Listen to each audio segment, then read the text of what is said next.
வெள்ளிக்கிழமை மதியம் பார்த்தீங்கன்னா நல்ல கிளைமேட், மழை பெய்கிற மாதிரி சூப்பராக இருந்துச்சுங்க. இதையே பார்த்துக்கிட்டே வெளியில் நின்றுக்கிட்டு இருந்தேன். ஆஹா, இதை பார்த்துக்கிட்டே இருந்தால் சமைக்கிற வேலை யார் பார்க்குறதுன்னு கடகடன்னு ஓடி போய் சமைக்க ஆரம்பிச்சிட்டேங்க.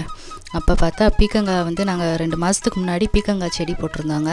அதில் பார்த்தீங்கன்னா காய்க்கவே காய்க்காதுன்னு சொன்ன மரம் காய்ச்சிக்கிட்டு இருக்குது.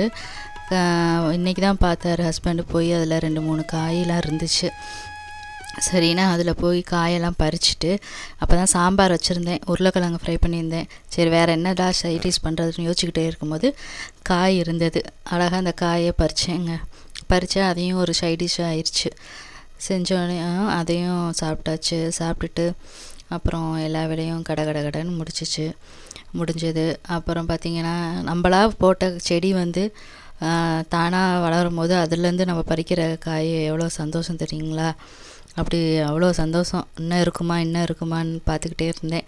ஹஸ்பண்ட் அவ்வளோதான் போதும் வா, இன்னும் விட்டா செடியெல்லாம் உள்ளே போயிடுவியாட்டிருக்கு செடிக்குள்ளே அப்படின்னாரு. சரின்னு எல்லாமே பறிச்சாச்சுங்க. போயிட்டு டக்குட்டு அந்த காயை கட் பண்ணி அதை ஒரு பொரியல் பண்ணியாச்சுங்க. ஓகே ஃப்ரெண்ட்ஸ், பாய். இந்த வீடியோ பிடிச்சிருந்தா லைக் பண்ணுங்கள், ஷேர்